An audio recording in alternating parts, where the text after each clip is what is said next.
Hello, Fins fans. Welcome back to another edition of the From the Heights podcast, an inside look into the Moyne College Athletic Department. My name is Kevin Turry. I am your host, joined once again by the Assistant Vice President of Athletics and Recreation here at Moyne College, Bob Beretta.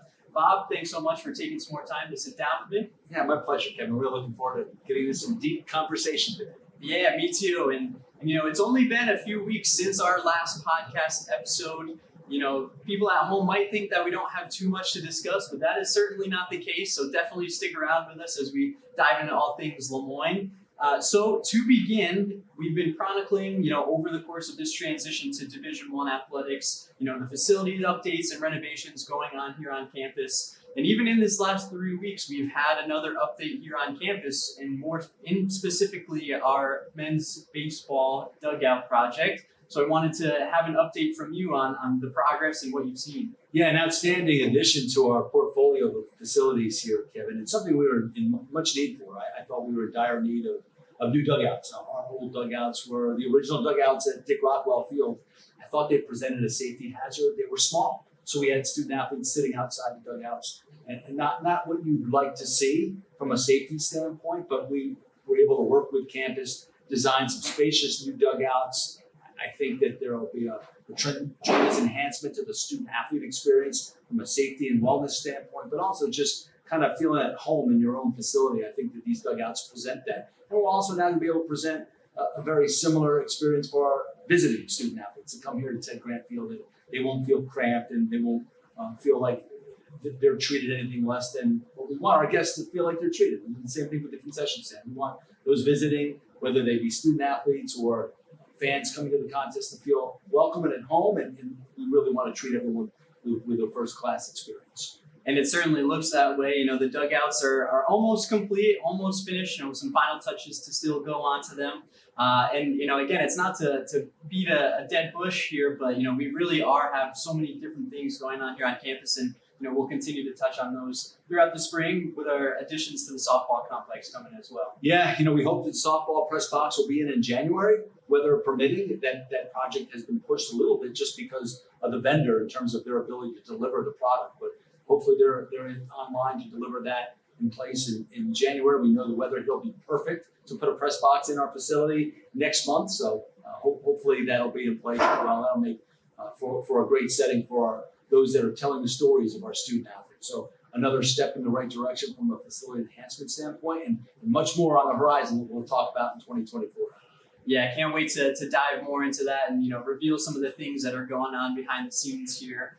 Another big piece of news in terms of our fall sports season before we kind of talk about the winter season that's currently ongoing. In regards to our men's soccer program, we recently announced that Callum Donnelly, who is our interim head coach, will be joining us full-time. So I wanted to pick your brain a little bit about that process and why you felt that Callum was the right choice. Yeah, we went through a national search, and it was an exhaustive search. We had 66 applicants, and when we talked to Callum about becoming the interim head coach back in the summer, we said that we were going to open the position up. I really wanted to gauge the other interest in the position from applicants nationally. I felt like the program deserved that. I felt like we as an institution owed that to our student athletes to just see who else would be interested. And Callum rose to the top. He rose to the top as the process evolved, as the season unfolded. He was able to display his leadership talents, his skills, and then throughout the interview process, he rose to the top. And we had an outstanding pool, potentially the deepest pool of head coach applicants in any head coaching search that we've done in the time that I've been the athletic director here at Moyne over 3 years. And I think this is maybe the 7th or 8th head coaching search that we've conducted. And Callum, he prevailed. He prevailed in a really hard-fought competition for that position. We had 4 finalists on campus, and they were outstanding candidates. We interviewed 7 all told via Zoom, and I thought all 7 were outstanding. So Callum truly deserved this. He earned this opportunity to lead the men's soccer program. He provided examples of that throughout the course of the season, and he only strengthened his position during the interview process. So we're really thrilled that Callum will be the person to lead our program moving forward. I know I certainly am. Callum is such a great guy. He's truly class, and it seemed from one of our reaction videos that the boys on the team are excited about the hire as well. Changing gears now a little bit, like I mentioned, we'll kind of dive into the winter sports season here. We have our men's and women's basketball team finishing out their non-conference play. And of course, our swimming and diving team has been competing as well, but they're wrapped up for this first semester. So I want to talk a little bit about what you've seen in the past couple of weeks from our men's and women's basketball team, coming on the heels of perhaps one of our best days at the Division I level, I would say, with our men's basketball team beating Dartmouth and our women's basketball team beating Buffalo over the weekend. Yeah, Kevin, we talked to the student athletes at the outset of the year, and all the teams and all the student athletes, we met with them individually. You were part of those meetings. And we asked our student athletes three things they could opt into. And this is what we were asking of them. One was to compete ferociously, to compete relentlessly in practice sessions and training every single day, and certainly in the competitions. Well, we can check that block today because our athletes have been competing with great tenacity and great resilience throughout the course of the year. I've been so proud of how they've attacked all these competitions. And when I talk competitions, I talk daily practice sessions in addition to being out there in a game setting. Two, we asked them to represent the institution with class and dignity with a high level of integrity, and they've done that. They really have done that. They have introduced Moyne to the Division I scene in rousing fashion. And I feel that the announcers, when you watch a road contest on the stream, they're very complimentary of how we've approached this reclassification, how our student athletes have approached that particular competition. And third, we asked them to enjoy the moment, to really enjoy the heck out of this because they're trailblazers. They're going to go down as history as the first student athletes that took a program that was holistically had moved to Division I. And I think that they've done that. So I think if you look back on the first semester, it's been a success for us. We'd love to have more victories. Of course, you always would. But we also know we're on a journey, and it might take some time to get all the victories that we're going to chase. And in time, we'll get there. But having said that, the fall, we've talked about that. I thought it was a success, and it could have been a rousing success. There were just so many competitions that were decided by a matter of inches and resulted in, on the soccer pitch, in ties for us that could have been victories. So I really felt like we were close in that particular area. Our track and field athletes, the cross country team, established personal highs throughout the course of the fall. They competed really hard in the track and field here early in the season. So really heartened by the performance of our track and field student athletes. Our swimmers and divers, those student athletes, they are on that trajectory to just get better and better as the season goes and peak in the NEC championships coming up later second semester. But they ended the first semester on such a great note. They went to the ECAC championships down on Long Island and battled against Division I competition throughout. And I think we had 140 swimming and diving entries. And of the 140 entries, 135 established either season or personal bests. So that's pretty dramatic. That's outstanding. And that tells you the trajectory that those student athletes are on. And then, of course, our basketball teams, as you mentioned, Saturday was a historical day for us here on the Heights where we were able to register 2 victories against Division I opponents for the first time in school history. We're on a 3-game winning streak with our basketball teams now, coming off of Monday night's defeat of Houghton on the men's side, and certainly some stern competition, still to come here before the break.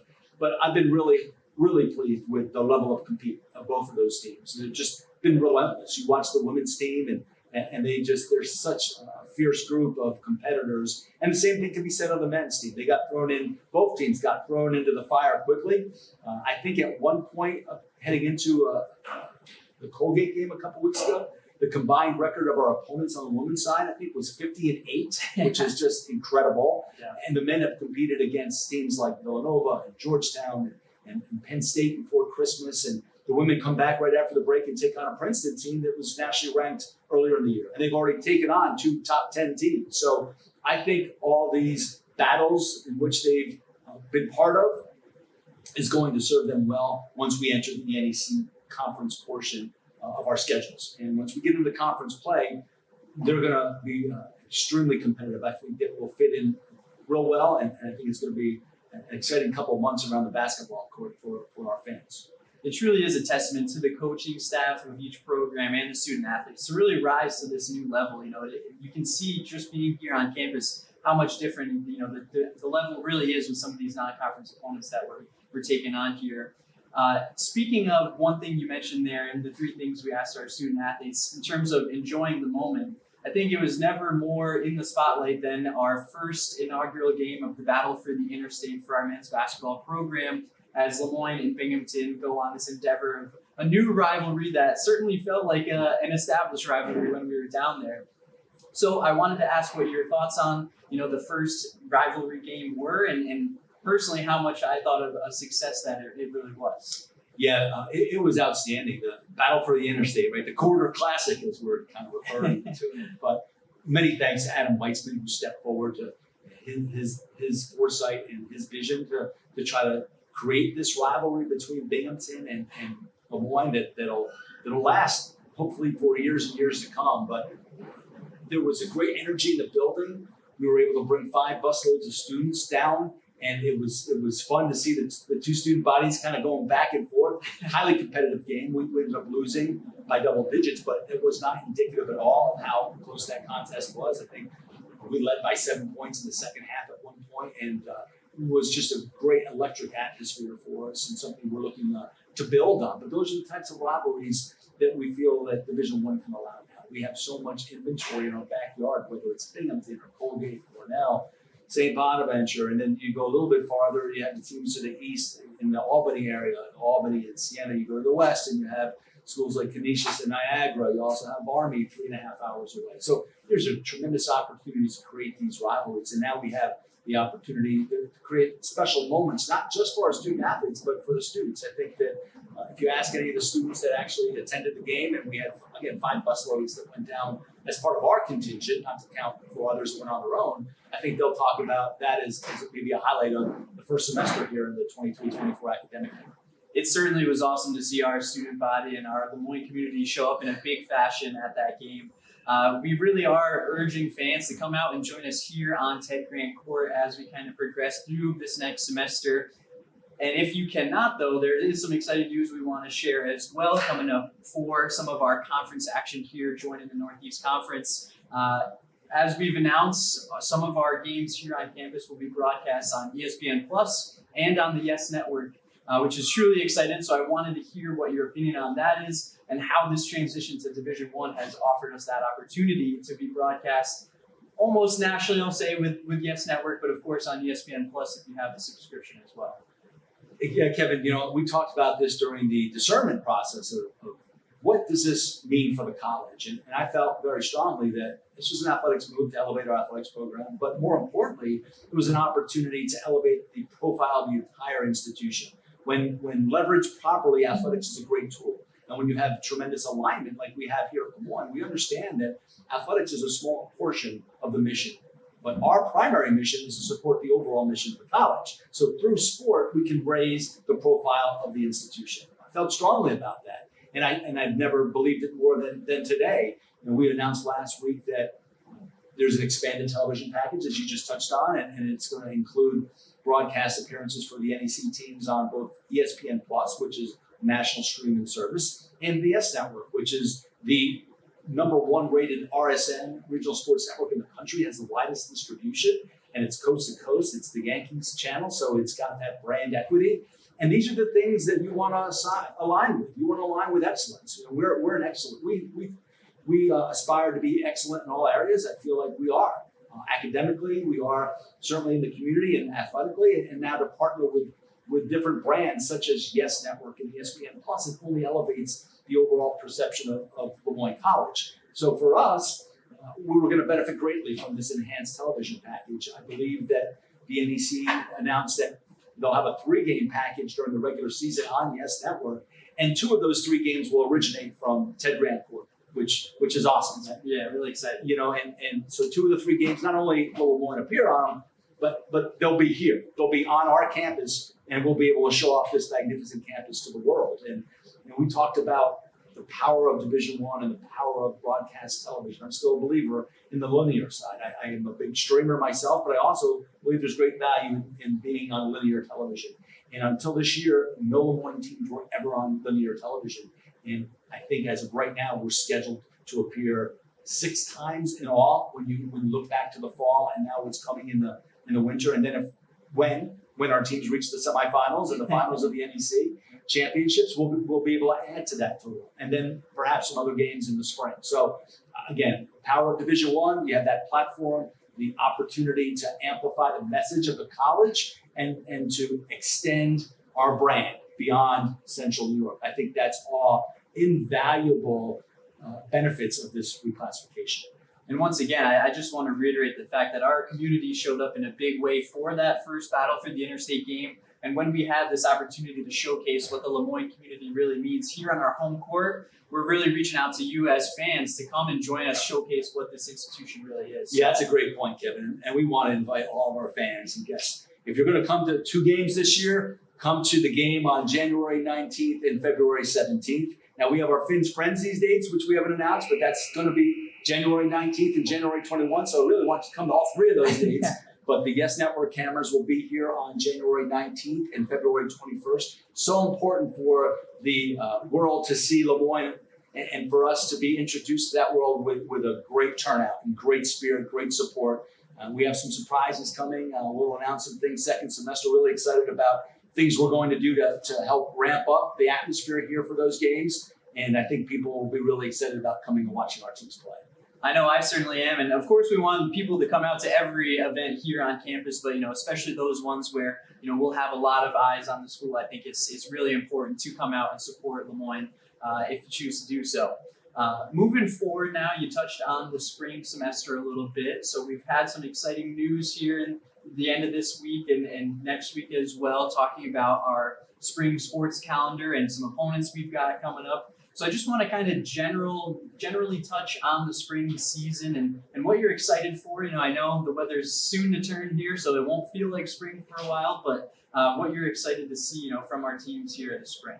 Yeah, Kevin, I'm really excited. Every time we roll out our first schedules, it's kind of cool to look and see some of the opponents and you smile a little bit, right? And there's going to be some brand name opponents on those schedules, whether it be men's lacrosse, women's lacrosse, baseball, softball.